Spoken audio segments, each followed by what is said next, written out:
Mientras mayor precisión tiene mi sistema, menos en la banda muerta, ¿sí? O en inglés se llama dead zone, ¿sí? La zona muerta donde puede oscilar mi sistema de control.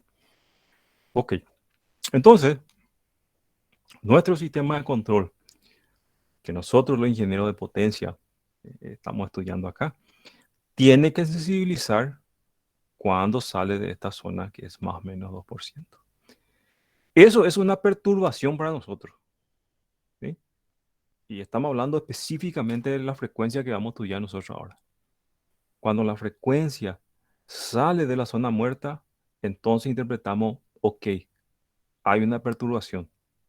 Alguna acción tenemos que hacer para llevar otra vez esta frecuencia a oscilar acá dentro de la banda muerta. ¿Ok?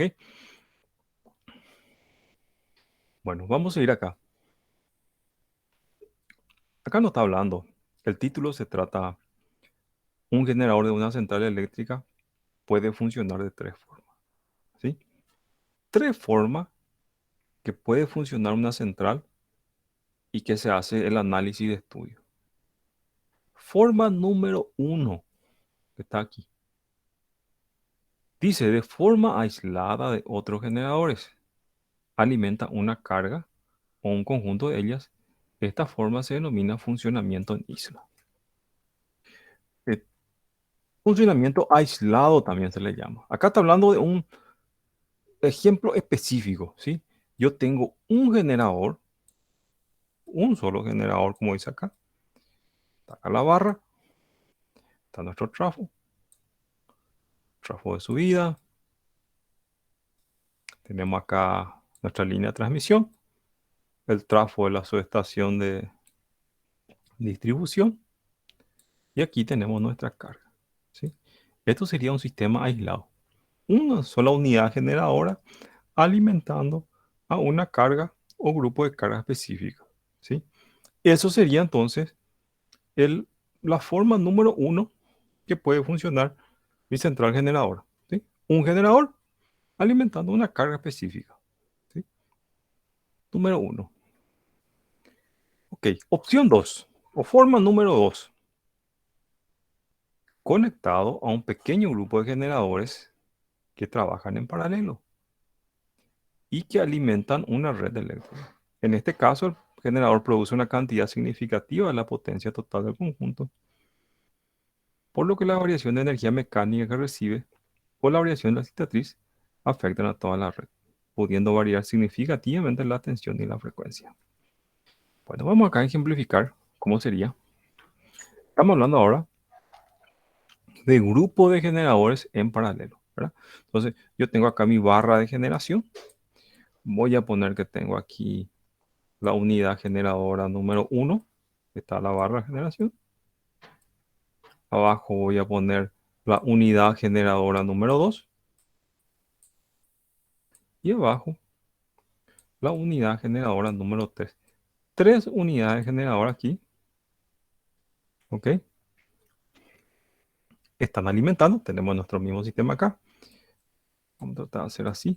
Tenemos nuestro trafo T1, trafo de distribución T2 y acá alimentando nuestra carga. Esto sería la forma número 2 que me está mostrando acá, ¿sí? Entonces son tres generadores en paralelo. Como está diciendo acá, la manera correcta, ¿verdad?, que funcionen estos tres generadores es que se distribuyan equitativamente las potencias, ¿sí? Si yo tengo aquí, por ejemplo, una carga de 300 megavatios, que es mi carga que está consumiendo, entonces tiene que distribuirse uniformemente en las tres unidades en paralelo, ¿verdad? 100 mega para cada unidad, 100 mega unidad número uno, 100 mega unidad número 2 y 100 mega unidad número 3, ¿sí? Estamos hablando de casos teóricos aún. Ustedes van a ir estudiando que a medida que vayan avanzando el sistema de potencia, cada vez hay cosas que se va desmenuzando más, ¿verdad? También hay que resaltar que esto es un caso ideal. Yo estoy suponiendo acá que las tres unidades generadoras son iguales, con el mismo rendimiento y con la misma condición. ¿Sí? En ese caso estamos suponiendo. Eso sería entonces el caso número 2. Tres unidades generadoras en paralelo alimentando una carga. Y lo que está diciendo acá es, si hay una variación de carga aquí, va a aumentar acá y va a influir en variar la frecuencia y la tensión también.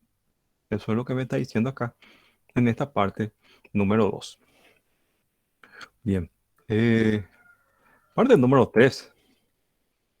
Acá conectado a una red eléctrica con otro generador en paralelo, representando el generador en cuestión, tan solo una pequeña parte de la energía que circula por la red. Para nosotros, este es el tipo que más se utiliza y que nosotros más vamos a analizar. ¿Sí?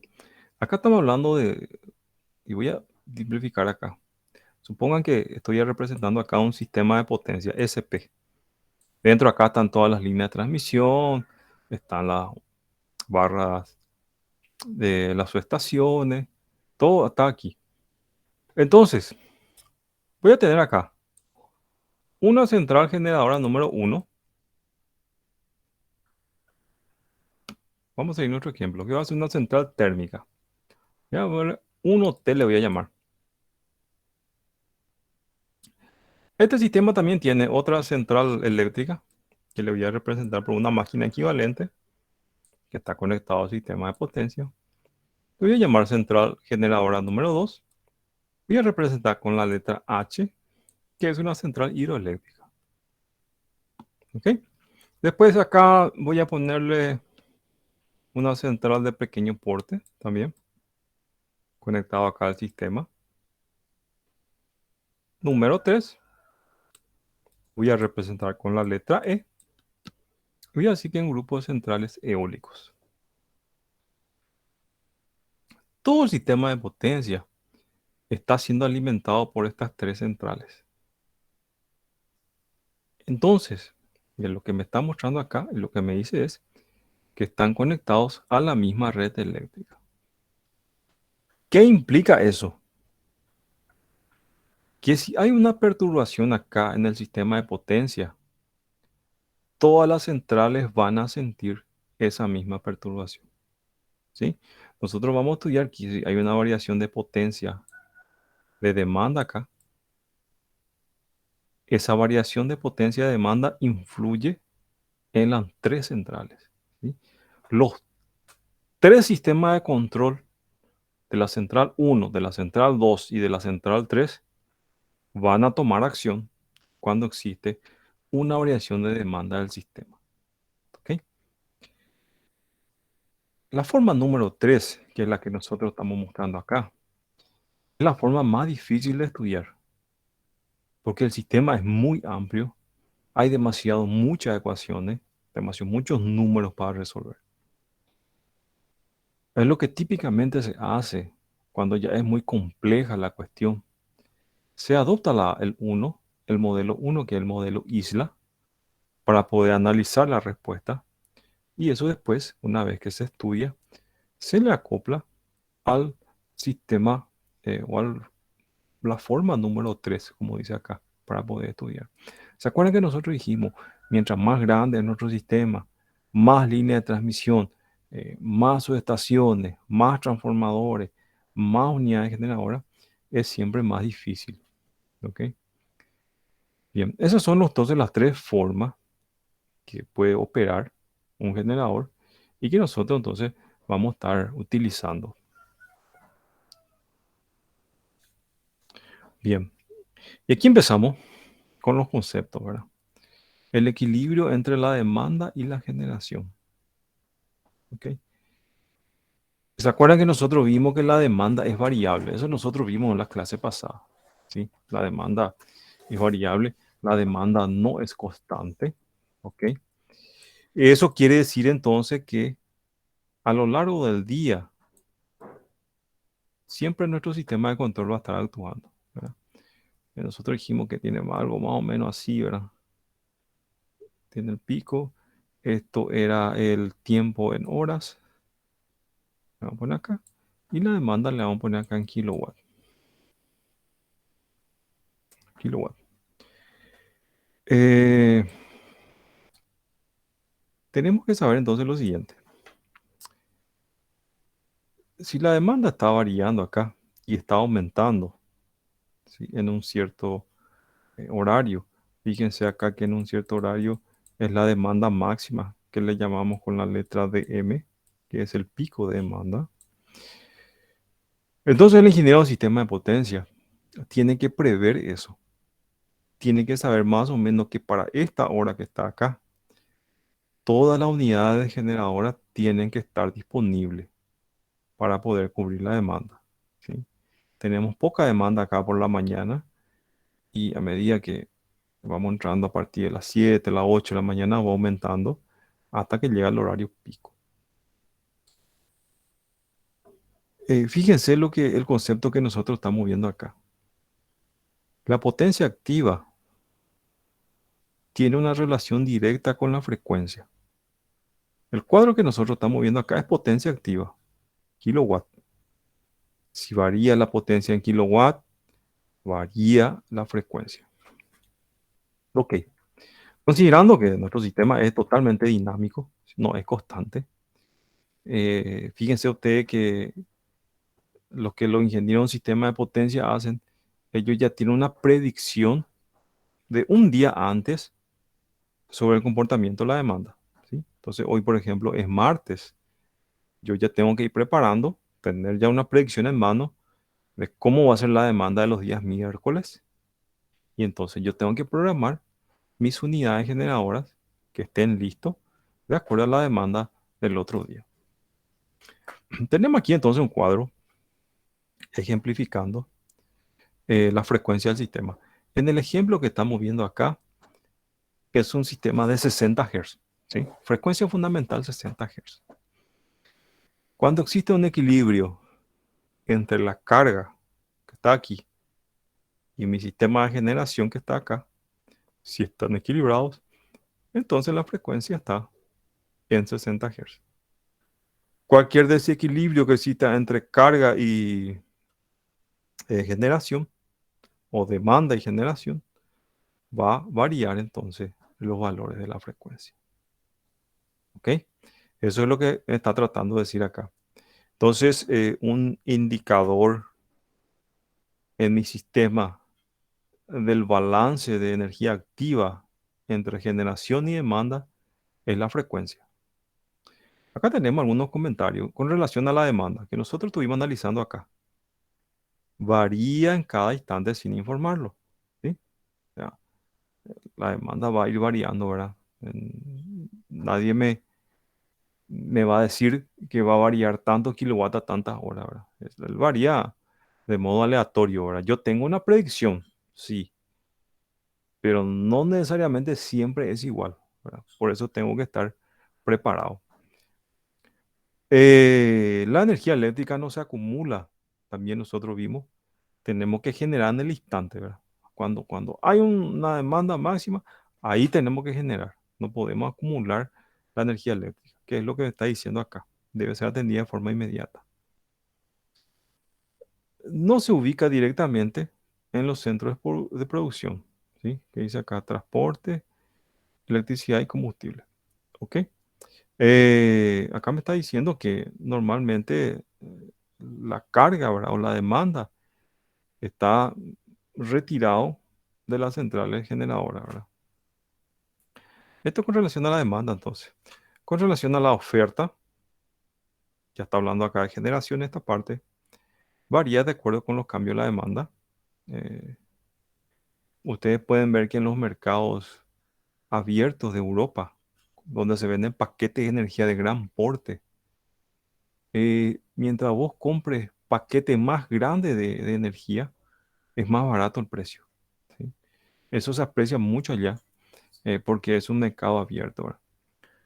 La energía eléctrica generada no se puede almacenar y depende de los recursos primarios distribuidos no uniformemente en la región. Ok, acá está hablando de una cuestión también en la central generadora.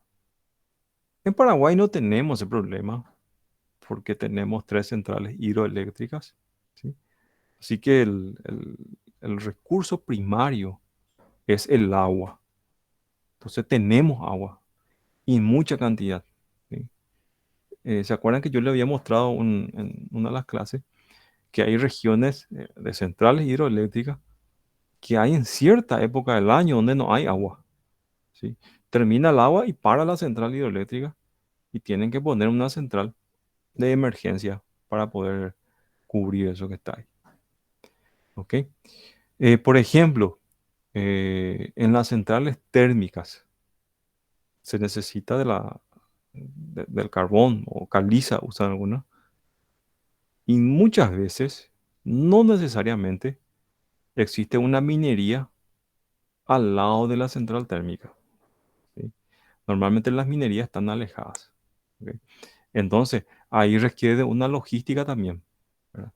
Cómo traer esos recursos hasta la central térmica, ¿sí? Para que no falten esos recursos y podamos hacer funcionar nuestra central térmica y poder producir energía. Es un criterio también, y esos criterios se ven mucho en esas materias centrales eléctricas, creo que se llama, ¿sí? Típicamente, por ejemplo, ustedes van a ver mucho que las centrales térmicas siempre están cerca de o costeros, costeando ríos o algún lugar donde hay agua. Y eso es porque, aparte de usar el agua, es mucho más rápida la logística vía fluvial, ¿verdad? Es mucho más rápido transportar vía fluvial. Si vos ya estás costero a un río, puedes tener tu propio puerto, entonces ahí ya va descargando. Entonces hay que tener en cuenta eso también. Depende entonces de los recursos primarios disponibles, ¿sí? Entonces, es lo que hacemos los ingenieros de sistema de potencia. Nosotros tenemos que ver acá que en nuestro punto crítico donde hay mucha demanda, tenemos que tener todos los recursos disponibles en la central para poder producir y generar.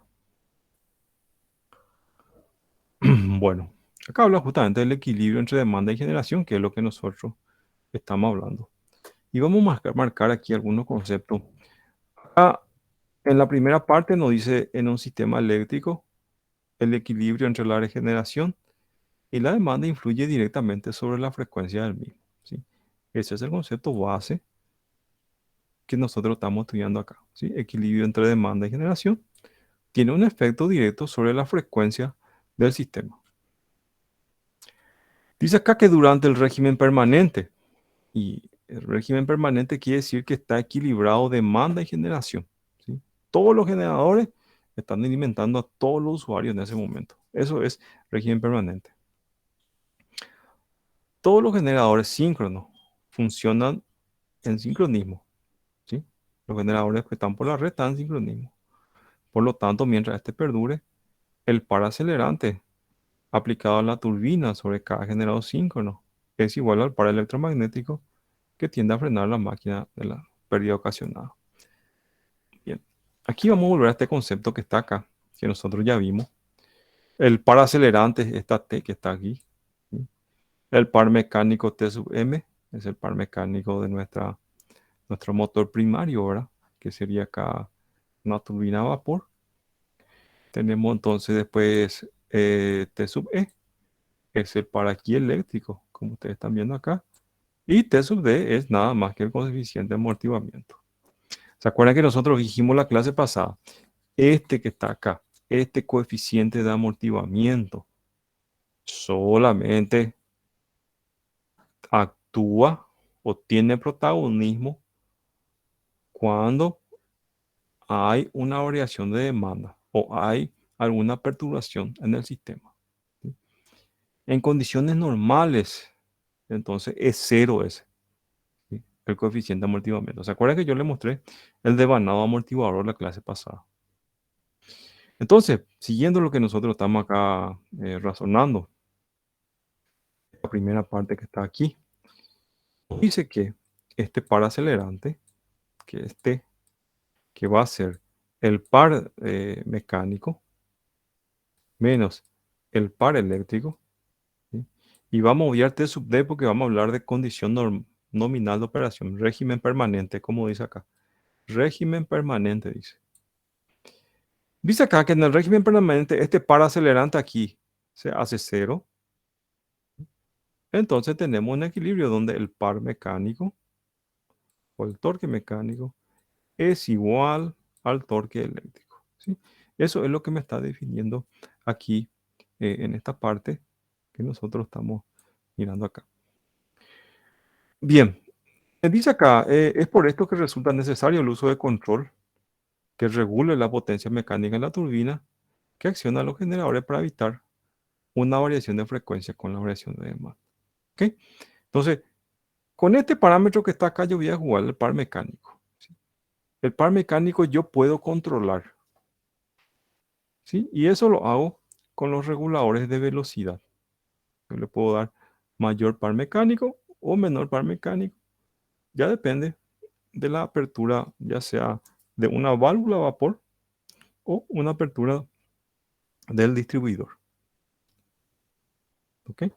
Tenemos aquí entonces la ecuación que ya vimos. Y seguimos. Dice acá que en condición normal de operación, la capacidad de generación conectada a una red eléctrica es superior al consumo. Este acá dice, por eso se mantiene una reserva de energía girante o energía rodante, es decir, una capacidad utilizada que puede compensar las variaciones bruscas de carga y mantener la frecuencia dentro de un margen de tolerancia. Vamos a hablar un poquitito de esto. Eh, con relación a lo que acá está diciendo, fíjense que acá dice que tiene una reserva de energía rodante.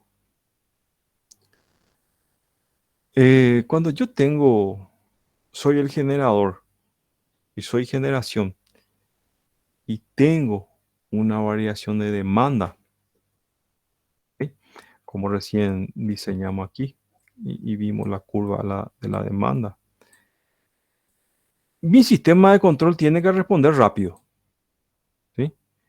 No puede tardar 1 minuto, 2 minutos o 3 minutos para responder. Tiene que ser rápida la cuestión, ¿sí? Y acá abajo me dice las consecuencias. Fíjense que dice acá. No obstante, son posibles condiciones excepcionales en las que se produzca un desequilibrio importante entre generación y la carga, dando lugar a una variación de la frecuencia. ¿Ok? Bien, mi demanda, que está acá en kilowatt y hora, se hace mucho, o se hace bastante en el sistema de potencia, esto que se llama energía girante o energía rodante. Como las máquinas son dispositivos mecánicos de gran porte, usted sabe que tiene un momento de inercia. Entonces, por ejemplo, y le voy a dar un ejemplo así a grosso modo. Tengo dos unidades generadoras. Una está operando en condición nominal y la otra está parada. De repente aumenta la demanda y una unidad ya no puede más. Voy a tener que arrancar la unidad número 2, llevar a la velocidad nominal y acoplar a la barra de la red. Ese proceso de arrancar la unidad, llevar a la velocidad de sincronismo, sincronizar con el sistema, normalmente es un proceso que lleva un tiempo considerable, ¿sí? Entonces, algo que se puede hacer, por ejemplo, con relación a esto que le llama la energía rodante o la energía girante, puedo operar mis dos unidades generadoras, ¿sí? Puede ser operando, por ejemplo, uno a 50% y otro a 50% de su capacidad, atendiendo entonces toda la demanda. Si yo estoy en esta condición acá, va a ser mucho más rápido la respuesta de control, ¿sí? ¿Por qué? Porque ya hay una inercia girante, ya está girando mi unidad generadora, ¿sí? Lo que yo voy a tener que hacer, voy a tener que darle más torque mecánico y que él vaya acelerando más. Es más fácil hacer ese trabajo que tener una unidad generadora parada, hacer todo el proceso de arranque hasta llevar la condición nominal, ¿sí? Y a eso le llaman reserva de energía rodante, ¿sí? Ya está mi unidad generadora girando, listo para agarrar carga en cualquier instante, cuando aumente la demanda. Bien. Bueno, acá hablando de un margen de tolerancia, y como nosotros ya dijimos, si hay un desequilibrio, y el desequilibrio vamos a notar por esta ecuación, cuando el torque mecánico no es igual al torque eléctrico. Si nosotros entramos en esta condición, entonces ya estamos en un desequilibrio y vamos a tener una variación de frecuencia, ¿sí? Acá lo que me está diciendo es que pueden darse dos casos cuando tengo esta condición de desequilibrio aquí. El caso número uno, dice acá, cuando la carga es superior a la generación, ¿sí?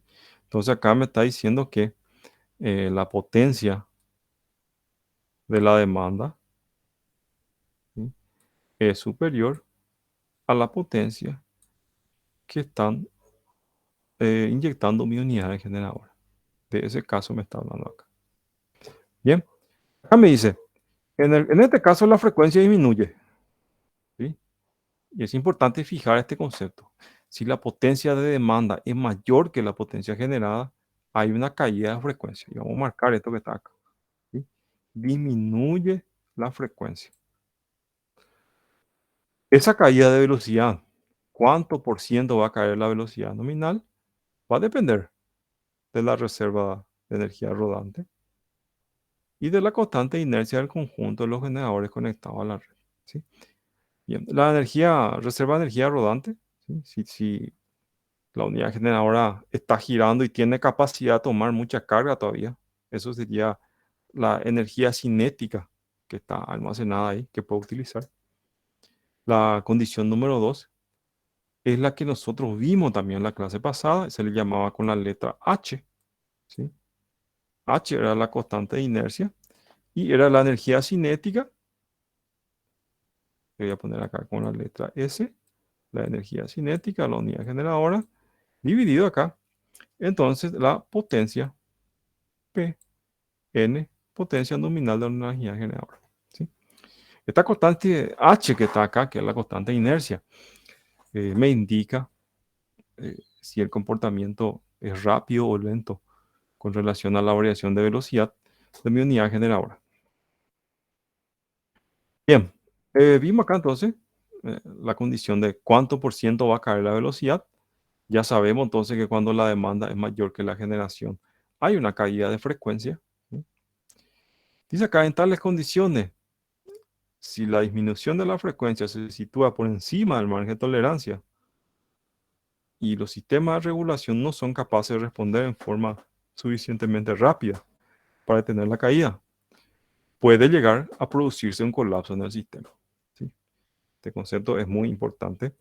Por eso nuestro sistema de control tiene que tener un tiempo relativamente rápido, ¿sí? Entonces dice acá que va a colapsar mi sistema, ¿sí?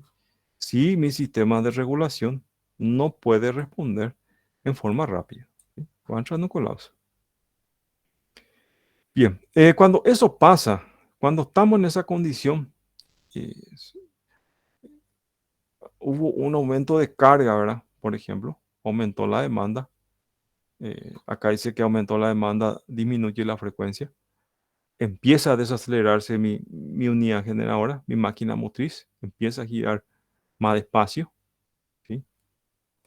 Si esa perturbación persiste en el tiempo y yo no puedo corregir, me va a colapsar el sistema, ¿sí?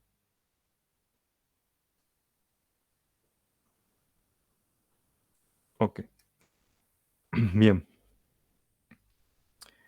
Entonces seguimos nuestro razonamiento. Si yo no hago algo con esta condición, si yo no corrijo la frecuencia a la condición nominal, entonces voy a llegar a un colapso. Se le conoce también como pérdida de sincronismo, ¿sí? Esto que está acá es una pérdida de sincronismo. ¿Qué pasa si llegamos a esa condición, ¿verdad? Resulta que aumentó la demanda 500 megavatios y mi sistema de generación puede absorber 470 megavatios. 30 no está pudiendo. Eso hace que la frecuencia caiga muy por abajo. De 50 Hz cae a 47 Hz. Si yo no tomo una acción rápida, eso va a comprometer a toda la red del sistema de potencia que está involucrado, ¿sí? Y comprometer a toda la red es llevar a una condición de blackout. Entonces, lo que voy a hacer si eso pasa, y acá me está diciendo, fíjense lo que dice, la recuperación del mismo se lograría mediante un deslastre rápido, selectivo y temporal de carga. ¿Ok? Eso quiere decir un rechazo de carga, ¿sí? Vamos a empezar a abrir la línea de transmisiones, vamos a empezar a rechazar carga para poder salvar el sistema. Eso es una condición ya muy crítica en el sistema de potencia, donde ya mi sistema de control sale entonces de su condición de recuperar otra vez la frecuencia fundamental. ¿Ok? Dice acá, en tales casos, los sistemas de regulación de los alternadores detectan variaciones de velocidad y suministran energía mecánica adicional a las turbinas, ¿sí? Dice acá, el incremento de carga se reparte en todos los generadores conectados a la red y alcanza nuevamente un equilibrio carga y generación. ¿Ok? Bien, entonces acá lo que me está diciendo es que hay una caída de frecuencia, tengo que darle más torque mecánico, eso yo le doy accionando entonces la válvula que conduce el vapor, mayor cantidad de vapor, o la central hidroeléctrica abriendo las paletas al distribuidor para que tenga más potencia mecánica, mi maquinaria primaria, y eso otra vez lleve a la frecuencia nominal, así como está diciendo acá. ¿Ok? Entonces, esta condición uno que estamos hablando acá, la potencia de la demanda es mayor que la potencia de generación. Hay una caída de frecuencia y esa caída de frecuencia tiene ciertos límites. Entonces, ¿hasta dónde puede caer?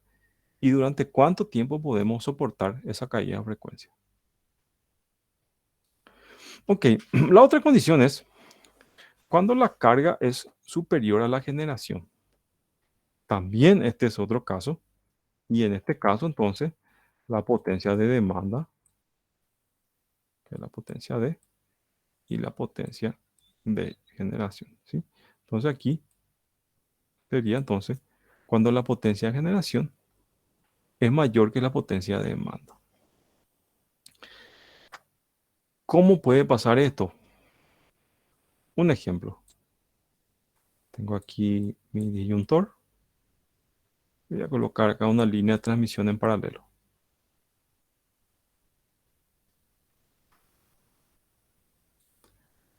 Por acá. Está mi barra de distribución. Aquí va a estar mi carga. Y aquí voy a tener entonces una central generadora que va a estar alimentando esta barra. Tengo las dos líneas. Le voy a llamar a esta línea 1. A esta otra línea le voy a llamar línea 2. Bien. Vamos a ver lo que dice acá. En este caso, la frecuencia aumenta. Dice que aumenta la frecuencia. El equilibrio se restablece mediante un proceso analógico al anterior, actuando los sistemas de regulación de los alternadores para disminuir su capacidad de generación. El equilibrio se alcanza en forma mucho más sencilla que la anterior. Acá me está diciendo entonces un caso donde disminuye la potencia de la demanda. Le ilustré acá dos líneas de transmisión, L1 y L2, en paralelo que están alimentando una carga. En condición normal, entonces, la frecuencia va a estar en la frecuencia nominal, ¿sí? Alimentando acá la carga. Pero ¿qué pasa si yo acá abro el interruptor y saco la línea 1? Si saco la línea 1, él va a sentir acá como una menor cantidad de carga y la máquina se va a acelerar. Por eso dice que la frecuencia aumenta. Va a acelerar porque el torque eléctrico es menor, ya debido a que tengo un menor flujo acá de energía eléctrica. Eso me va a colocar entonces una aceleración. ¿Ok? Ese sería el segundo caso, entonces, un caso de aceleración, cuando la potencia de la demanda es menor que la potencia generada. Acá me dice que la relación entre la variación de carga y la variación de frecuencia depende del número y la capacidad de los generadores que están conectados a la red, ¿sí? Entonces depende del número y la capacidad general conectada a la red. Es más desfavorable en sistemas aislados que grandes redes interconectadas, ¿sí? Eso me dice que, ¿por qué me dice eso? Cuando yo tengo un sistema interconectado, todas las centrales eléctricas me están ayudando a poder recuperar la frecuencia del sistema, ¿sí? En cambio, si yo tengo un sistema aislado, tengo solamente un generador que alimenta la carga y toda la responsabilidad recae netamente por esa única unidad generadora, ¿sí? Entonces es más fácil eh, llevar otra vez la frecuencia nominal cuando yo tengo un gran sistema interconectado. ¿Ok? Estas son las dos condiciones entonces, cuando tenemos una perturbación, carga-frecuencia en nuestro sistema de control del generador, ¿verdad? Son dos condiciones que puede pasar, una disminución de frecuencia y aumento de la frecuencia. Bien, ahora la pregunta es la siguiente, ¿verdad? ¿Qué tan importante es eso? ¿Qué tan importante es tener el control de la frecuencia? ¿Dónde influye una variación de frecuencia bastante grande? Tenemos acá algunos ejemplos que nos está citando. El primero acá nos dice los motores transmiten más o menos velocidad. Ustedes saben que los motores trifásicos, los motores asíncronos, eh, su giro nominal es función de la frecuencia, ¿sí? Yo le doy más frecuencia, gira más rápido, y también así, menos frecuencia, gira más lento. Yo no sé si alguna vez ustedes entraron en una fábrica y vieron lo que es un proceso industrial. Normalmente los procesos industriales son procesos secuenciales, ¿sí? Está etapa uno, etapa 2 y etapa 3. ¿Ok? Voy a dibujar acá para abajo. Bueno, sería entonces la etapa uno. Después tenemos el proceso de la etapa 2 y el proceso aquí de la etapa 3, ¿sí? Los procesos industriales son todos secuenciales. Se le llama flujo de producción a eso. Por ejemplo, en un silo tenemos, por ejemplo, aquí en la etapa uno la cinta transportadora que lleva los granos. Etapa 2 sería el elevador y en la etapa 3 ya sería la zona de descarga de los granos. ¿Qué es lo que quiero ejemplificarle con usted?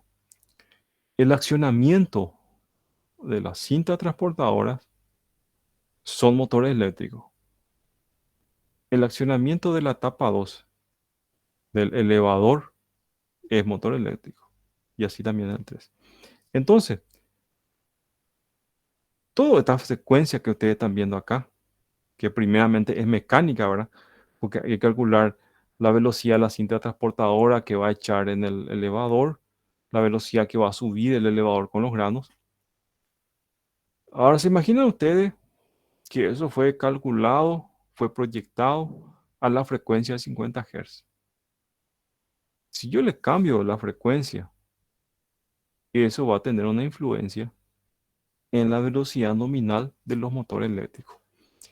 Esa variación de frecuencia me va a afectar acá en mi flujo de producción, ¿sí? Voy a tener que recalibrar todo los equipos RAE si tengo una variación de frecuencia. ¿Ok?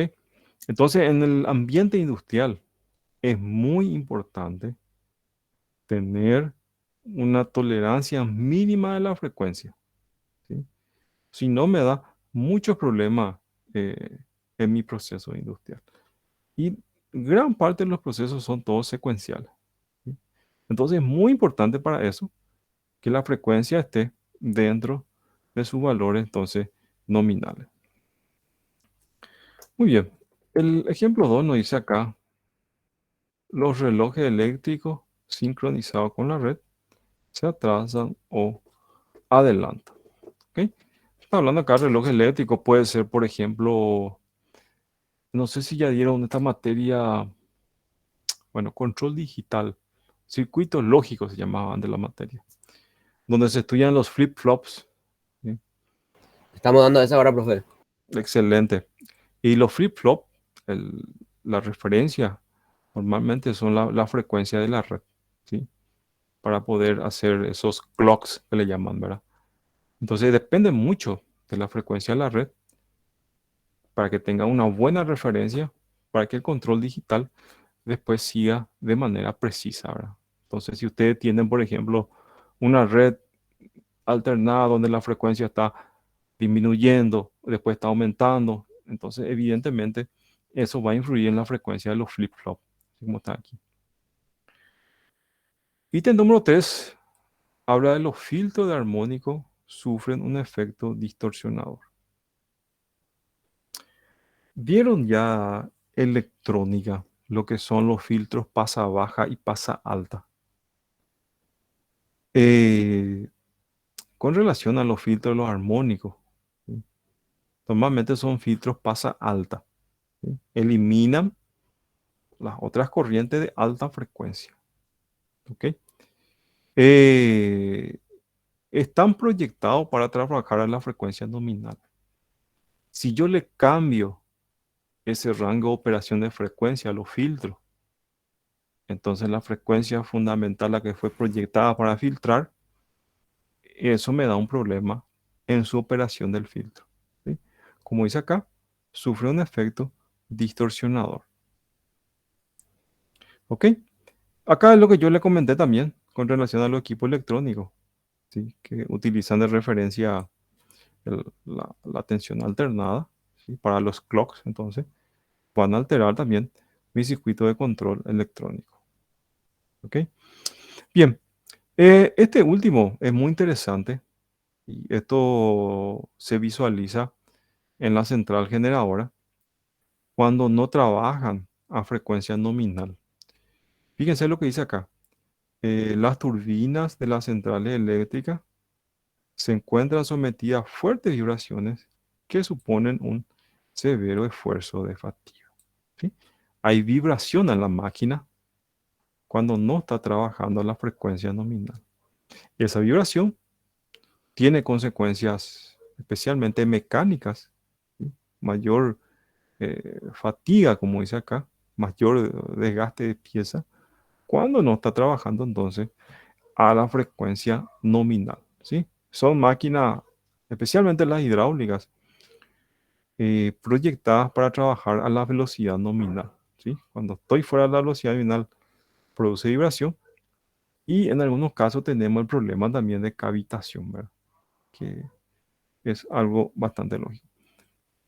Las unidades generadoras hidroeléctricas tienen lo que se conoce como la curva colina también. Curva colina está referenciada a la velocidad de rotación de la máquina primaria, que es la turbina hidráulica, con relación a la potencia también. Entonces, en la curva colina me dice que la eficiencia de mi máquina hidráulica va a variar con relación a la velocidad que está operando entonces mi motor primario. ¿Sí? Entonces, una consecuencia también podemos ver acá, eh, estos que están aquí son netamente para las cargas, ¿verdad? Consecuencia de las cargas que nosotros vimos. Y esto que está acá es consecuencia entonces de la unidad generadora. ¿Ok? Entonces, queda bien claro, ¿no? Aquí que trabajar en electricidad fuera de la frecuencia nominal es algo totalmente indeseable. Profe, Sí, señor. entonces para las centrales, o sea, las subestaciones convertidoras necesariamente tiene que estar en la frecuencia nominal también. No es que el parámetro de entrada a nuestro convertidor puede variar libremente. Vos me estás hablando de las subestaciones rectificadoras, ¿verdad? Sí, ese. Sí, así mismo. Fíjate que los disparos en los gates que están aquí, están programados en alfa. Alfa es el ángulo de disparo, pero que se mide en tiempo, ¿sí? Ese tiempo vos que calculás con relación a la frecuencia fundamental. Si tu frecuencia varía, y eso puedes simular si querés alguna vez en esos softwares de electrónica, va a variar ese ángulo alfa. Ejemplo, calculaste tu ángulo de disparo alfa igual a 30 grados a la frecuencia nominal de 50 Hz, te dio 2.7 segundos. Si tu frecuencia cambia a 53 Hz o 54 Hz, ese ángulo de disparo alfa igual a 30 grados no va a ser igual al tiempo que vos calculaste en 50 Hz. Y eso te va a dar una desincronización de disparo en todos tus territorios, ¿sí? Normalmente los equipos de rectificación de potencia tienen un circuito que monitora exclusivamente eso, ¿sí? Si hay algún parámetro que sale del parámetro que fue calculado, entonces para automáticamente todo el sistema de rectificación. Entonces sí, te va a dar un problema también en las subestaciones rectificadoras, ¿sí? Rectificación, todo lo que está relacionado a rectificación, frecuencia fundamental es indispensable, es un parámetro súper crítico. Bueno, bien. Este es un diagrama de bloque, diagrama de control de frecuencia de un generador. Tenemos aquí, en este caso, una turbina a vapor. Está la turbina acá, la entrada de vapor, ¿sí? Esta sería la válvula de control, la que yo puedo permitir mayor flujo de vapor o menor flujo de vapor con esta válvula de admisión que está acá. ¿Ok? Tenemos por otro lado el sistema de control que está aquí, ¿sí? Está monitorando la potencia y la frecuencia eléctrica que sale del sistema.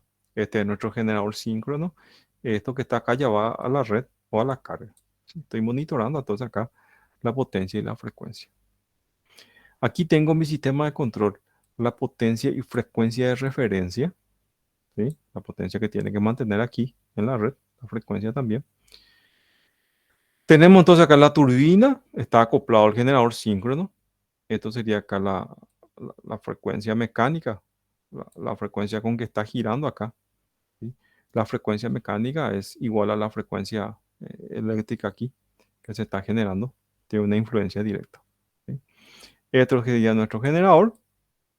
Esto sería nuestro sistema de excitación de vanado de campo. Esto que está aquí son los anillos rozantes, ¿verdad? Para conectar aquí con el rotor de la máquina, ¿sí? Entonces es un esquema de control básico, ¿verdad? De regulación de velocidad. En el caso que estamos viendo es turbina, motor, motor primario. Algo que nosotros vamos a ver también. Cada caso es un modelado. Modelar un control para una turbina a vapor es un ítem. Modelar un sistema de control de frecuencia de una hidroeléctrica es otro ítem, ¿sí? Son dos casos, dos ecuaciones diferentes. Y vamos a ver enseguida que hay muchos parámetros que entran en juego. Bueno, acá dice, las entradas de dicho sistema de control son la consigna de potencia, que está acá, la velocidad de giro del eje, que es esta que está acá, esta frecuencia mecánica, directamente relacionada con la frecuencia por ser más fácilmente procesable que esta última, ¿sí? Entonces, es lo que está entrando acá, es la frecuencia mecánica que está girando la máquina que entra en esta parte del sistema de control, y el otro valor es la potencia y frecuencia eléctrica en la red, ¿sí? Son los dos parámetros entonces que entran en el sistema de control. Hace una comparación acá con la referencia y la salida sería el accionamiento acá de la válvula de admisión, ¿sí? Entonces sería nuestro regulador de velocidad entonces. Bien. Y ahora vamos a entrar en una cuestión que hace parte del sistema de control. Para poder llevar a la frecuencia nominal, cuando hay una perturbación, tenemos tres sistemas de regulación de velocidad. Los tres necesitamos para llevar nuevamente a 50 Hz cuando pasa una de esas condiciones que vimos, ¿sí? La potencia de demanda es distinta a la potencia generada, ¿sí? Entonces tenemos la regulación primaria, la regulación secundaria y la regulación terciaria, ¿sí? Acá dice, se suele hablar de control de frecuencia-potencia debido a la estrecha relación existente entre la frecuencia y el balance de potencia activa en la red, ¿sí? Como vimos recién, el indicador de balance entre la potencia activa y la frecuencia, y la carga, perdón, es la frecuencia. Dice acá, se puede asumir entonces, clasificando la frecuencia y los flujos de potencia como variables que se quieren controlar, y la potencia entrante en los generadores como variable empleada para controlar, ¿sí? Bien, acá habla que el estudio de control de frecuencia es abordado de manera global. Estos puestos se asume que las desviaciones de la frecuencia con respecto a su punto de equilibrio son pequeñas y por tanto se considera la misma en todos los puntos del sistema. Vamos a mirar un poco aquí los controles. Tenemos entonces los tres niveles de control cuando tenemos una perturbación en nuestro sistema con relación a la frecuencia. Primero tenemos el control primario y vamos a ver qué hace el control primario. Asume su nombre por ser el más rápido y actuar en un lapso de tiempo entre 2 y 20 segundos de forma local en cada generador, ¿sí? Bien, entonces actuación rápida, dice acá 2 y 20 segundos. Actúa en forma local, actúa en el propio generador, porque cada generador tiene su sistema de control primario. La unidad número 1 tiene su sistema de control primario, unidad número 2 tiene su sistema de control primario y así sucesivamente. Es local, por eso. Que está monitorando la velocidad de giro del eje. La inercia de los generadores repercute en la rapidez de control. Y eso es muy lógico, ¿verdad? Si yo tengo una unidad generadora como la de Itaipú, por ejemplo, que genera 70 megavatios cada unidad, y voy a comparar con otra unidad generadora que es de la central La Caral, que no me recuerdo, creo que era, si mal me acuerdo, 20 megavatios por ahí, cada unidad generadora. Entonces, evidente, la unidad generadora que tiene que produce 70 megavatios, o que tiene esa capacidad nominal, tiene una inercia mayor, ¿sí? Por lo tanto, necesita de más energía mecánica para girar y llevar otra vez la velocidad nominal. En cambio, si yo tengo una unidad generadora menor, con menor potencia mecánica, entonces ella puede llegar a la velocidad nominal. Por eso dice que depende de la inercia del sistema, perdón, de la rapidez de control, la inercia de la unidad generadora. Por eso ese parámetro H es muy estudiado acá en este sistema dinámico. Bueno, entonces tenemos el control primario. Acá tenemos un gráfico.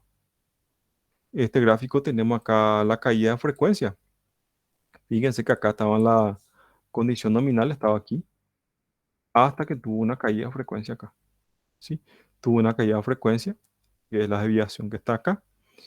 Luego tenemos la actuación primaria, que es esta actuación que está acá. Fíjense que el primer sistema de control a tomar acción es la regulación primaria, es la más rápida de todas, ¿sí? ¿Okay? Entonces sería la primera parte. Fíjense el comportamiento acá, esto subió hasta este punto, o bajó, perdón. Luego bajó hasta este punto que está aquí. Después fue disminuyendo y aquí otra vez está la frecuencia nominal. ¿Okay? Entonces, el primer sistema de control que vemos es la actuación primaria. Es local en cada generador. Tenemos ahora el control secundario. Este control necesita de mayor tiempo, entre 20 segundos y 2 minutos. Se gestiona desde el centro de control, que es el CAG de área, para restablecer la frecuencia nominal y respetar el intercambio de potencia entre áreas. ¿Sí? Nuevamente, entonces, cuando ya empezó nuestro sistema de control primario acá, ya entra también a actuar acá, en el área de color azul, el control secundario como está acá. ¿Sí? Este es el control secundario. Tarda mucho más tiempo. Fíjense que el tiempo de actuación es muy grande con comparación a la regulación primaria. ¿Ok? Cabe rescatar, con la regulación primaria, que es hasta este punto que está acá, nosotros ya salvamos el sistema. ¿Sí? Ya no vamos a colapsar más. Solamente hay que definir después cómo va a ser la repartición de carga. Y eso depende de muchos parámetros que está en nuestro sistema de potencia. Por ejemplo, aumentó la demanda en Alto Paraná. Asumieron la central generadora de Itaipú y la central generadora Caraí. Los dos asumieron.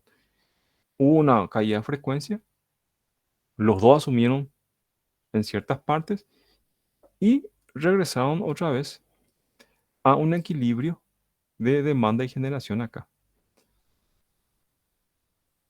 Ahora, ¿cómo se va a hacer la repartición? ¿Cómo tiene que ser la repartición? En la etapa 1 primaria ya salvamos el sistema. Ahora, ¿cómo vamos a repartir? De todos aumentos de demanda va a llevar 50% a Itaipú y 50% a Caraí, o va a llevar 80% a Itaipú, 20% a Caraí. ¿Cómo va a ser esa repartición de esa demanda? Entonces, esa condición ya entra en juego con la regulación secundaria. ¿Cómo va a ser la repartición de carga? ¿Sí? Esa sería entonces la parte de la actuación secundaria que nos está mostrando aquí en este gráfico. Ok, luego tenemos acá el control terciario. Aquí. Esto ya actúa mucho después. Dice acá que actúa transcurrido 10 minutos, abarcando el sistema eléctrico completo, a fin de asegurar la reserva de energía de área mediante un reparto de carga mejorado. Acá ya entra otro concepto más en la regulación terciaria que está acá. Que están viendo. Sí, en esta regulación terciaria. Depende si hay alguna reserva de energía girante que yo quiero utilizar en mi sistema. ¿Sí? Ustedes saben que hay ciertas ecuaciones que describen el costo de operación de cada central hidroeléctrica. Y aparte de eso, cada unidad generadora tiene su costo de operación por cada megawatt que está produciendo. Entonces, eso ya es la parte de optimización. ¿Sí? La optimización del sistema, ¿verdad? ¿Cómo vamos a hacer la repartición de carga? Primero, que sea económicamente más viable, más económico la producción de energía. ¿Sí? Segundo, se habla mucho de la energía girante, la energía de reserva girante. ¿Sí?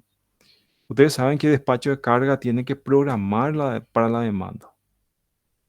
Entonces, si yo voy a tener, por ejemplo, eh, el día de mañana, miércoles, una demanda muy alta para las 3 de la tarde, y yo estoy en mi central hidroeléctrica de tipo embalse, estoy guardando agua en mi embalse para tener agua mañana a las 3 de la tarde para sufrir toda esa demanda. Entonces, lo que el sistema o el operador puede hacer es y decidir lo siguiente, bueno, vamos a hacer lo siguiente. Ahora mismo, ya en el control secundario, asumió 80% Itaipú y 20% Ande.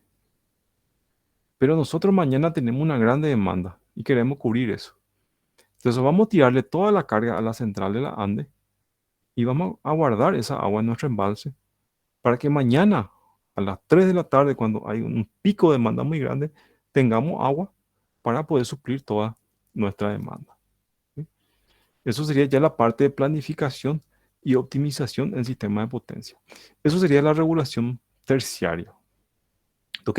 Entonces, nosotros vamos a estudiar esto puntualmente, cada tipo de regulador, ¿sí? El regulador primario y el regulador secundario y el regulador terciario que entran en juego entonces para controlar entonces la carga frecuencia o el sistema carga frecuencia que nosotros conocemos. ¿Ok? Aquí tenemos entonces, eh, ya conocemos entonces las tres funciones que hay en la regulación de velocidad. Ok, acá me dice las funciones que tiene mi regulador de velocidad o el objetivo o la misión que tiene dentro de mi sistema de generación, porque son sistemas de control que están en la unidad de generadora primeramente.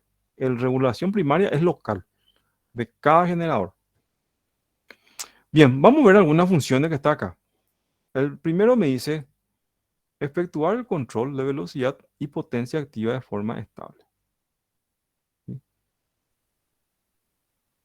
¿Qué quiere decir eso que está acá? Que la regulación de potencia sea de forma estable. Y a ver un poquitito. ¿Se acuerdan que yo le hice de rato la banda muerta, ¿verdad? ¿Sí? Vamos a hacer acá nuestra banda muerta. ¿Ok? Y nuestra frecuencia está siempre oscilando dentro de la banda muerta. Es lo que nosotros dijimos. Entonces tiene que ser estable mi sistema de control, ¿verdad? Si hay, por ejemplo, una perturbación acá, me tiene que llevar lo más rápidamente dentro de la banda muerta y hacer que oscile acá. ¿Sí? Un control inestable puede ser un sistema de control, por ejemplo, que acá hay una caída de frecuencia, esta que está acá es mi banda muerta, acá empezó a acelerar otra vez mi unidad generadora, después acá empieza a frenar otra vez, acá empieza a acelerar otra vez, ¿sí? Entonces está oscilando por mi banda muerta. Y eso es algo inestable, ¿sí? Una regulación inestable. ¿Sí? De eso me está hablando acá. Esa responsabilidad, y estamos hablando del parámetro F acá, con las tolerancias, que era más 2%, y acá menos 2%. Esa responsabilidad de una oscilación estable, eh, la que yo estoy mostrando como ejemplo acá es inestable, es en mi sistema de control de velocidad. ¿Sí? Él tiene esa responsabilidad de que sea estable esto. Bien. Ítem número 2 dice efectuar el arranque y la parada de la unidad generadora de forma controlada. Esto ya es localmente en el generador entonces. Cuando ya arranco desde el reposo mi unidad generadora y va tomando carga hasta llegar a la velocidad nominal y ahí sincronizar con el sistema, también eso hace mi sistema de regulación de velocidad. ¿Sí? Tiene que ser un aumento de velocidad bastante suave. ¿Sí? No puede ser inestable porque eso me va a hacer vibrar la máquina y eso es un desgaste mecánico muy grande. ¿Sí? Bueno, esa parte entonces de arranque y parada también es parte del sistema de control. Dice acá, actuar en la velocidad de la máquina para permitir el sincronismo. Bueno, para saber esto hay que saber una historia. Yo no sé si ustedes ya saben, pero por las dudas les voy a explicar.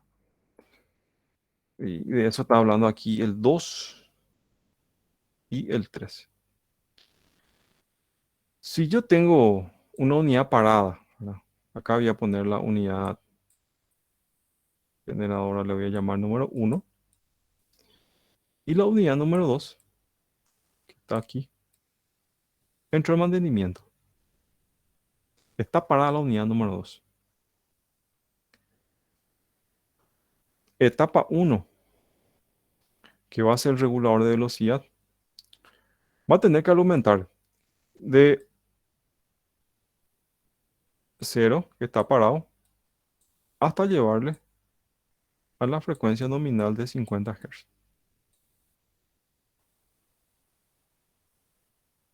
¿Ok? Esto sería la primera etapa para arrancar mi máquina. ¿Sí? Empezó a acelerar, empezó a girar, le llevé a 50 Hz. Etapa 2.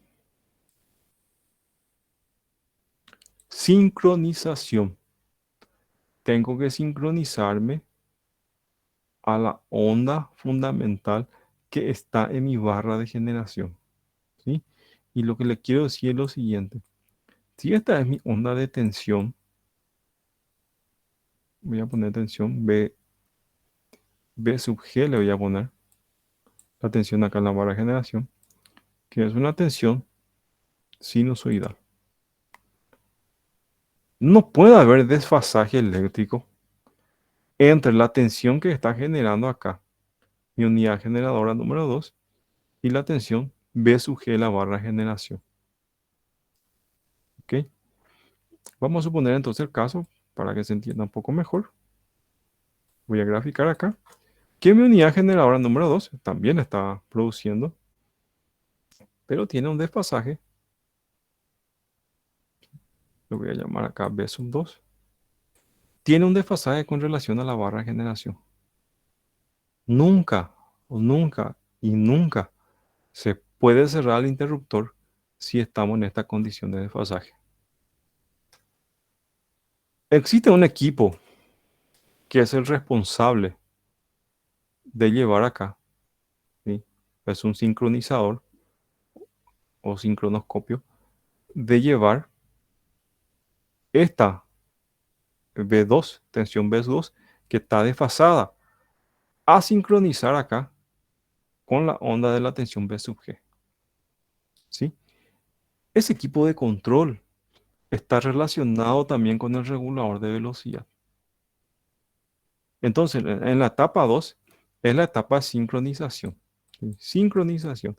Hay que sincronizar la onda de tensión que está generando acá mi unidad número 2 con la onda de tensión de la barra B sub G que está acá.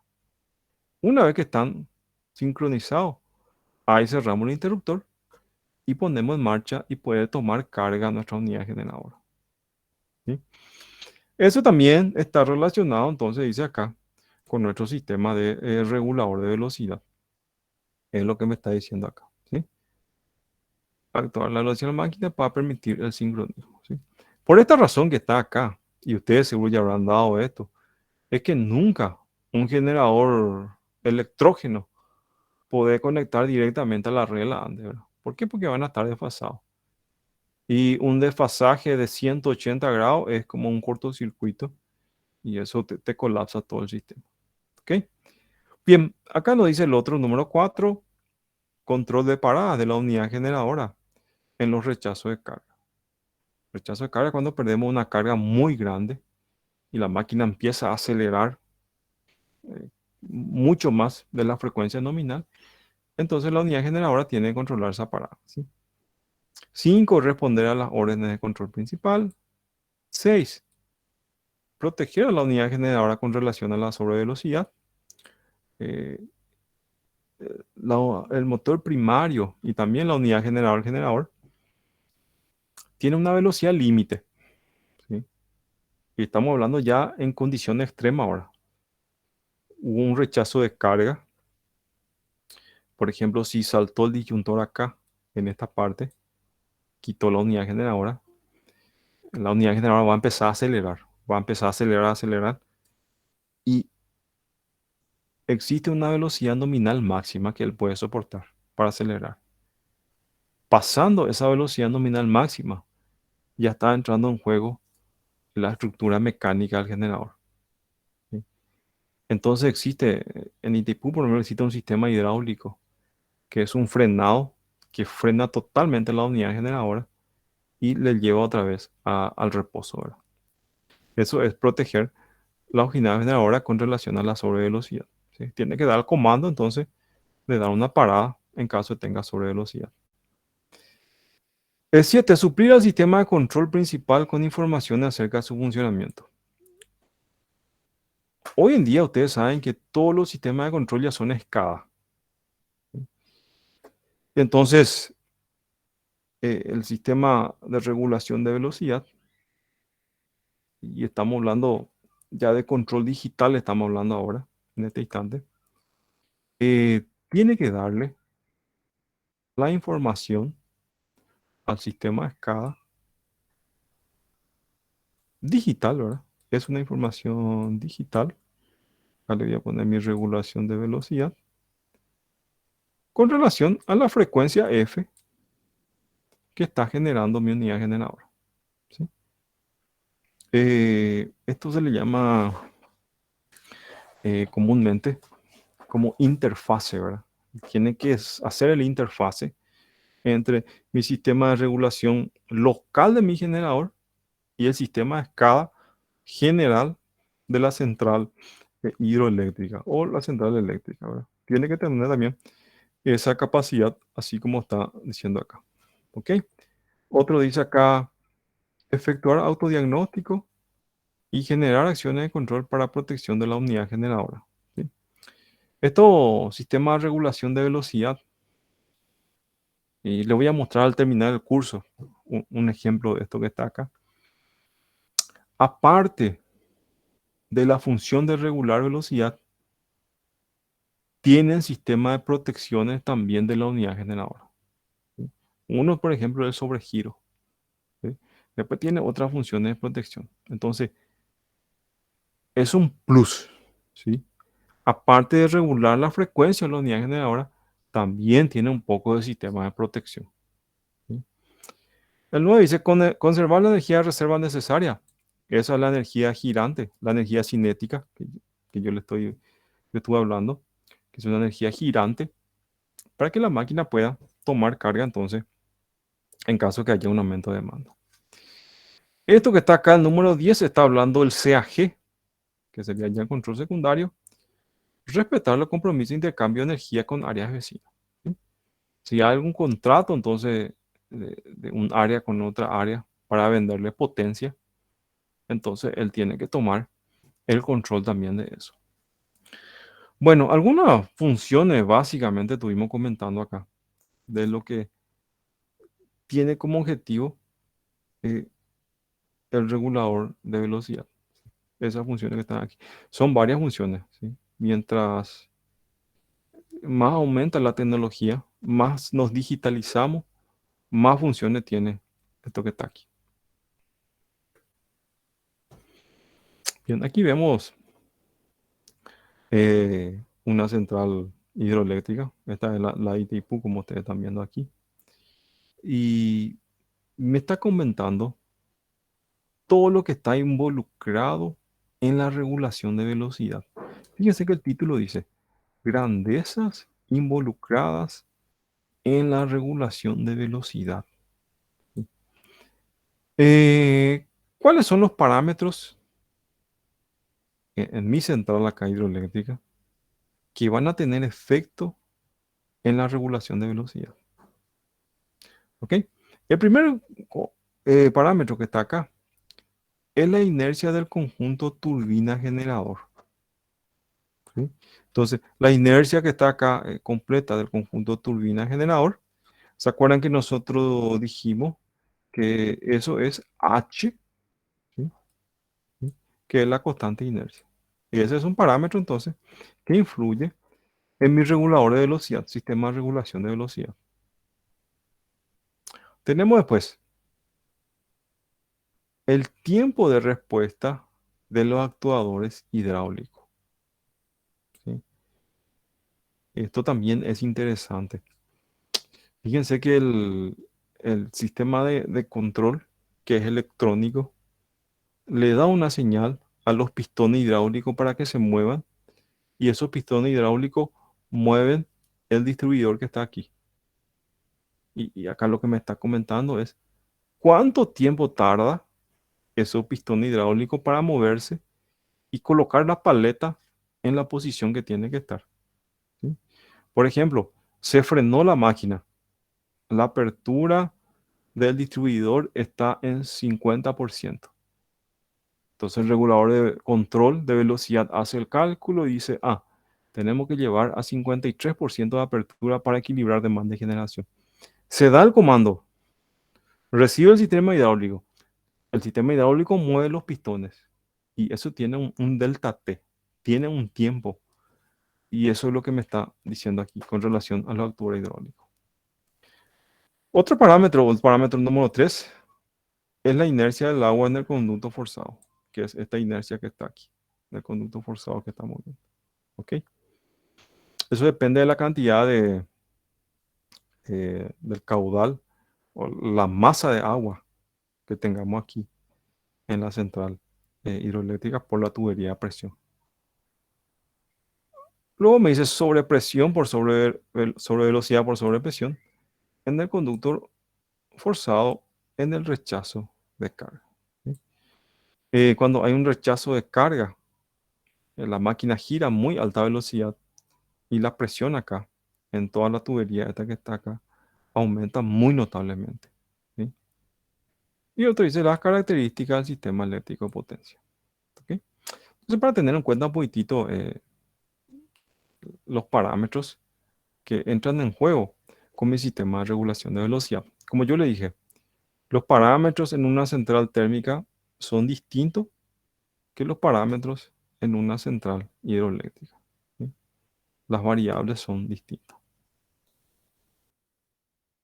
Bien, conociendo esto que estuvimos comentando, vamos a entrar un poquitito en la regulación primaria.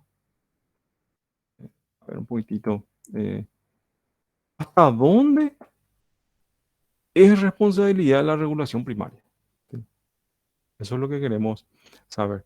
Son tres partes, primaria, secundaria y terciaria. ¿Y cuál es la limitación? ¿Hasta dónde entra cada uno de estos reguladores? Entonces, primeramente tenemos la regulación primaria, que está aquí. Acá me habla otra vez del regulador de velocidad del generador. Esto es lo que yo le estuve comentando, ¿verdad? Dice acá, debido al cambio constante de la demanda de potencia que sufre un generador, es necesario contar con mecanismos de regulación que puedan adaptar a todo momento la generación del consumo eléctrico. ¿Sí? Como a lo largo del día siempre la demanda está variando, entonces hay un cambio constante de la demanda. Entonces tiene que haber un mecanismo que se haga responsable y que constantemente esté equilibrando potencia generada y potencia demandada. Eso hace entonces el sistema de regulación de velocidad. Dice acá, si la potencia mecánica de una máquina se mantiene constante, ¿sí? Y varía el consumo, la diferencia será absorbida por las partes rotantes del sistema, variando su energía cinética. ¿Sí? Entonces, esa energía cinética que él está girando ya va a asumir ciertas pequeñas variaciones de potencia, pequeñas variaciones de carga. La variación de la velocidad de giro de un grupo generador ante los cambios en el consumo proporciona una referencia para actuar la regulación. Esto que está aquí es lo que nosotros ya vimos. Cuando el consumo aumenta, la velocidad baja, mientras que si disminuye, la velocidad aumenta. Esto va a proporcionar un buen mecanismo sensado. Al control de velocidad realizado en cada grupo generador se le llama entonces regulación primaria. Este es el primer entonces concepto. Es una regulación local. Cada unidad generadora tiene su regulación primaria.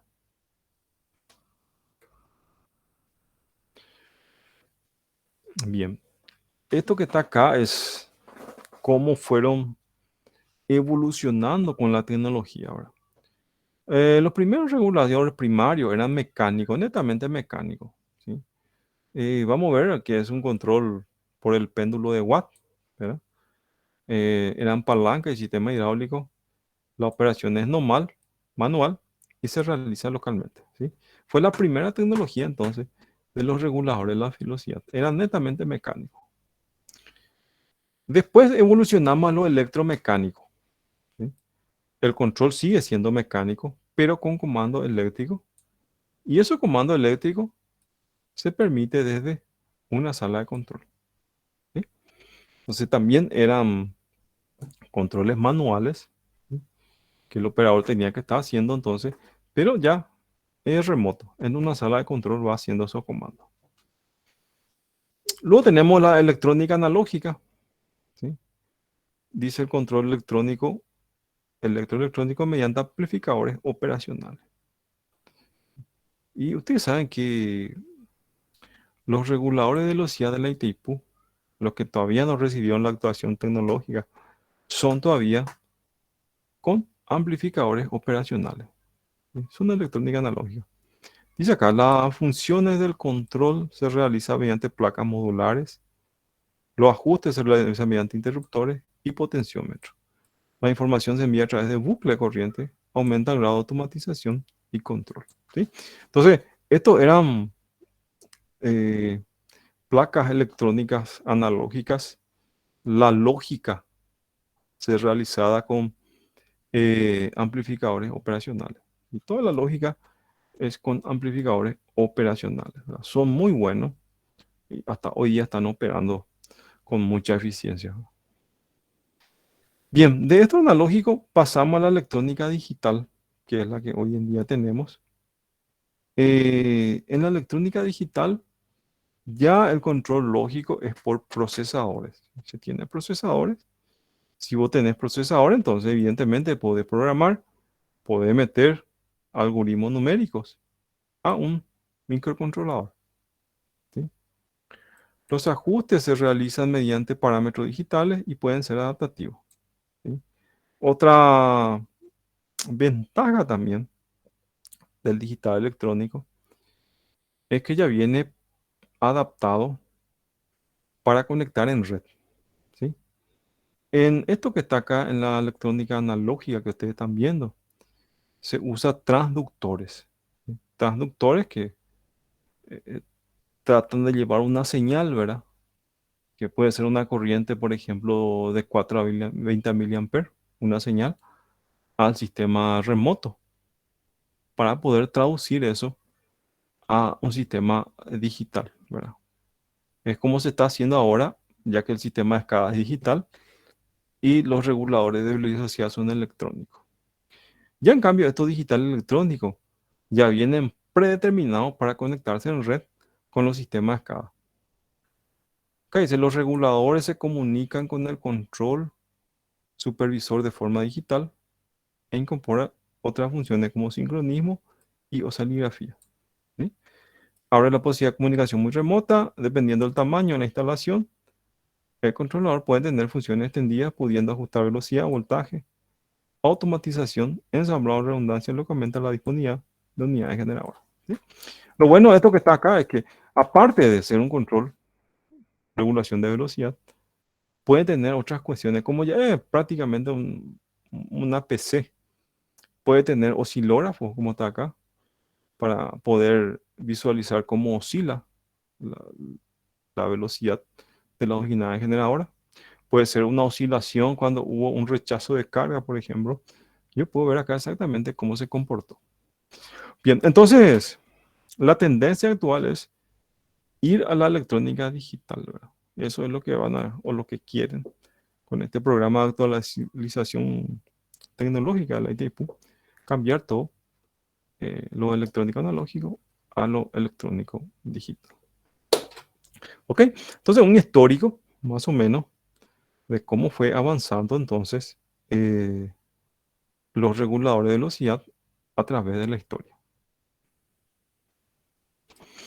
Bien, estos son algunos de ellos. Tenemos el péndulo de Watt. ¿Sí?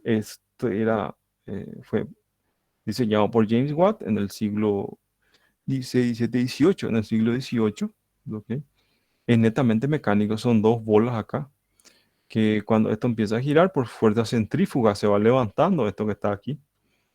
Cuando esto levanta, mueve este vástago que está acá, y este vástago está acoplado directamente a la válvula. Aquí. Luego tenemos acá el regulador isócrono. Después, un ratito, tenemos el regulador con estatismo permanente y con estatismo transitorio. Ok.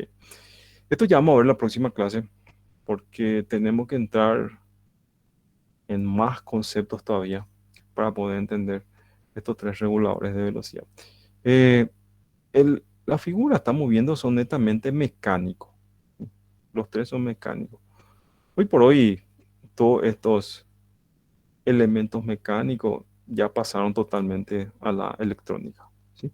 Pero estos primeros reguladores, ya sea isócrono, con estatismo permanente, con estatismo transitorio, ya pasaron totalmente a la electrónica digital, ¿verdad?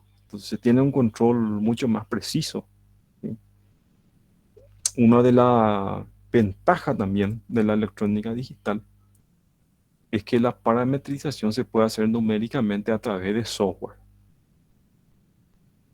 En la electrónica analógica, que están viendo acá, muchos de los parámetros se regulan por potenciómetro. Entonces, a veces no es muy fácil regular electrónicamente porque son potenciómetros muy sensibles, ¿sí? Una pequeña sobrevuelta cambia todito los parámetros de ganancia del regulador. Esa sí es una desventaja del control electrónico analógico, ¿sí? Así mismo. Esa se tiene es mayor precisión con los microprocesadores, ya que el control ya es vía software o vía PC, ¿verdad? ¿Ok? Bien, vamos a ver la clase que viene, que eh, este estatismo transitorio sucede con las unidades generadoras hidroeléctricas. Sí. La unidad generadora hidroeléctrica tiene otra vez toda una historia de cómo se comporta el efecto dinámico para hacer la variación de velocidad. Ya eso no sucede en las centrales térmicas a vapor, ¿verdad? No tienen esa característica. Por eso yo le decía, eh, cada caso tiene su comportamiento y se tiene que estudiar puntualmente. Ok. Estos son los tres reguladores más importantes, el isócrono y con estatismo. Y vamos a estudiar bien la clase que viene, porque tenemos que hacerlo con tiempo y con calma esto para ir entendiendo. ¿Ok? Entonces, hasta acá vamos a llegar hoy. Eso es lo que le quería mostrar. Tener claro entonces que tenemos tres regulaciones, primaria, secundaria y terciaria, ¿sí? Y tener claro esa primera imagen que vimos, el equilibrio de la demanda entre generación y demanda está visualizado por la frecuencia del sistema, ¿sí? La frecuencia del sistema es la que me da entonces esa imagen de que está equilibrado carga y frecuencia. Bien,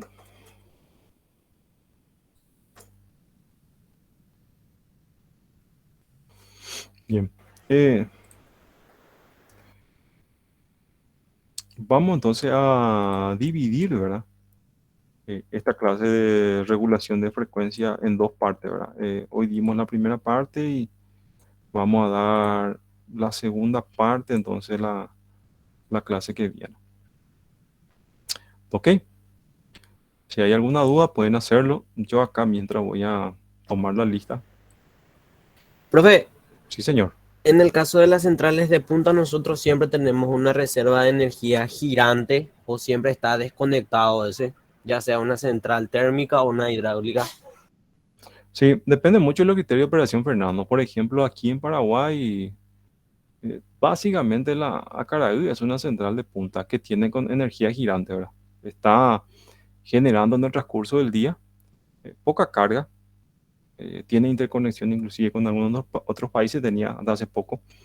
Entonces, es una central pequeña, una central de punta de carga, que tiene energía girante, ya listo entonces para entrar en la hora punta de carga, ¿sí? Normalmente aquí en Paraguay por lo menos es así. Hay otros países que sí tienen otros criterios, ¿verdad? Fíjate, Fernando, también que tener una central de generación de energía y tener parado durante horas es también pérdida de dinero, ¿verdad? Entonces entra un poquitito esa cuestión también de costo-beneficio. Pero por lo menos aquí en Paraguay es siempre con energía girante. Mucha gente no le considera o no le quiere considerar a la central Acarael como una central punta de carga, ¿verdad? Pero prácticamente con relación a la capacidad nominal que tiene Itaipú y Yacyretá, la ayuda nada más que en punta de carga. Sí, porque una vez era que nos fuimos a hacer una visita técnica y nos dijo solo que para el ajuste de la cintura. Y eso prácticamente para una, o sea, una central de punta nomás ya. Así mismo es. Es una central punta. Básicamente es una central punta. Es lo que quisieron abrir No sé si llegaron a escuchar ustedes el proyecto de la presa Iguazú, que querían maquinizar. Sí, escuché ya para el 2012, 2014, parece que se iba a maquinizar, pero al final se Así pausó, es. se quedó stand-by o algo así. Así mismo es. Japón iba a poner la inversión ahí y un criterio, parece que Japón quería tomar control del proyecto y la ANDE no quería y no se entendieron. Ellos querían hacer, como la presa de Iguazú es una presa chica, no tiene mucha agua tampoco, pero ya que tiene una presa ahí, maquinizar y hacer girar en la hora punta de carga, controlar con punta de carga. Eso es lo que se quería, ¿verdad? Claro, ahora mismo no, con lo que relaciona a generación, ¿verdad? No tenemos un impacto grande porque tenemos Itaipú que tiene eh, mucha capacidad. Pero tenemos que analizar nuestra demanda, ¿verdad? Cómo va aumentando cada año. Y seguro que de aquí a unos años más, sí, ya vamos a llegar a nuestra capacidad total de Itaipú y ahí sí, ya vamos a tener más necesidad de centrales de punta de carga, ¿verdad? Así mismo. Algo que pasa mucho en Europa y que es muy interesante, y es una tendencia mundial por la energía limpia, es, por ejemplo, tienen centrales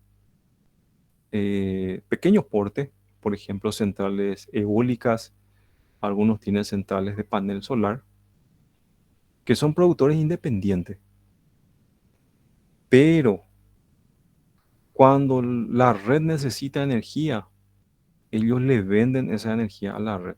¿Sí? Por ejemplo, Fernando puede tener una granja de energía eólica de 5 megavatios para su uso personal, pero Fernando puede hacer un contrato también, por ejemplo, con la ANDE, con la empresa de distribución, donde le dice, no hay problema, cuando yo no voy a usar la energía que yo tengo, yo te voy a vender a vos.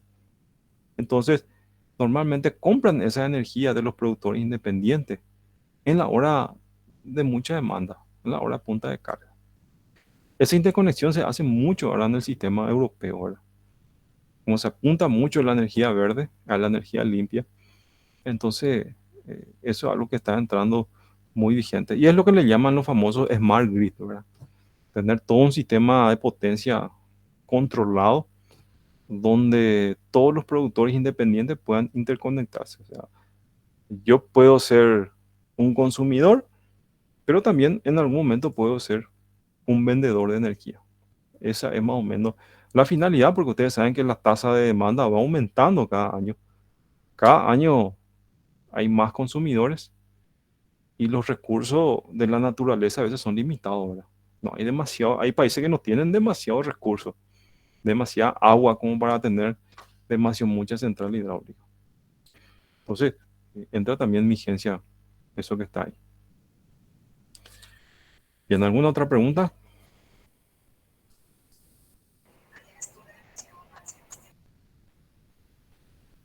Mm, parece que no, bro. Ok, Fernando, gracias. Bien, si no hay más preguntas, entonces seguimos clase que viene. Seguimos con la segunda parte, entonces. Entramos en la parte introductoria de regulación de velocidad y vamos a continuar la historia, entonces, la clase que viene. Ok, gracias a todos, que pasen bien. Nos vemos entonces el próximo martes. Dale, profe, muchas gracias. Gracias, hasta luego. Gracias, profe. Nos Chao, profe. vemos. Hasta luego, chao, chao. Gracias, profe. Gracias, hasta luego.